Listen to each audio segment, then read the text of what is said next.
വയനാട് ലോക്സഭാ മണ്ഡലം നാളെ പോളിംഗ് ബൂത്തിലേക്ക് നീങ്ങുമ്പോൾ രാജ്യത്തെ ഏറ്റവും ഉയർന്ന ഭൂരിപക്ഷത്തിൽ പ്രിയങ്ക ഗാന്ധിയെ പാർലമെന്റിൽ അയക്കാനുള്ള ശ്രമത്തിൽ ആണ് UDF കേന്ദ്രങ്ങൾ. വോട്ട് വിഹിതം വർദ്ധിപ്പിക്കാനാണ് LDFന്റെയും NDAയുടെയും ശ്രമം. തന്റെ ഹൃദയത്തോട് ചേർത്ത് പിടിച്ച മണ്ഡലമാണ് വയനാട് എന്ന് വിശേഷിപ്പിച്ച് രാഹുൽ ഗാന്ധി നടത്തിയ പ്രചാരണം മുതൽ പ്രിയങ്കയ്ക്ക് ഇന്ദിരാഗാന്ധിയുമായുള്ള രൂപസാദൃശ്യം വരെ ചർച്ചയായ മണ്ഡലത്തിൽ UDF പ്രതീക്ഷിക്കുന്നത് 5 ലക്ഷമെന്ന സ്വപ്ന ഭൂരിപക്ഷം. പോളിംഗ് കഴിയും വരെ പ്രിയങ്ക ഗാന്ധി വയനാട്ടിൽ തന്നെ തുടരുന്നു എന്നത് UDFന്റെ പ്രചാരണത്തിന് നൽകുന്ന ഊർജ്ജം ചെറുതല്ല. ഇതിനകം വയനാട് മണ്ഡലത്തിലെ എല്ലാ പഞ്ചായത്തുകളിലും എത്തിയ പ്രിയങ്കയ്ക്ക് ലഭിച്ച സ്വീകാര്യതയും UDFന് വലിയ പ്രതീക്ഷ നൽകുന്നു. മുൻപ് ലഭിച്ചതിനേക്കാൾ വനിതകളുടെ വോട്ട് ഇത്തവണ നേടാനാകുമെന്ന കണക്കൂട്ടലിലാണ് UDF 5 ലക്ഷമെന്ന വലിയ ഭൂരിപക്ഷം സ്വപ്നം കാണുന്നത്.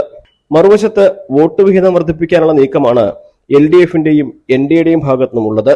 2014 സമാനമായ സാഹചര്യമെന്ന് LDF സ്ഥാനാർത്ഥി സത്യൻ മുഖേരി അവകാശപ്പെടുന്നുണ്ടെങ്കിലും ആനിരാജ നേടിയതിനേക്കാൾ വോട്ട് നേടാനാകുമെന്ന കണക്കൂട്ടലാണ് LDFനുള്ളത്.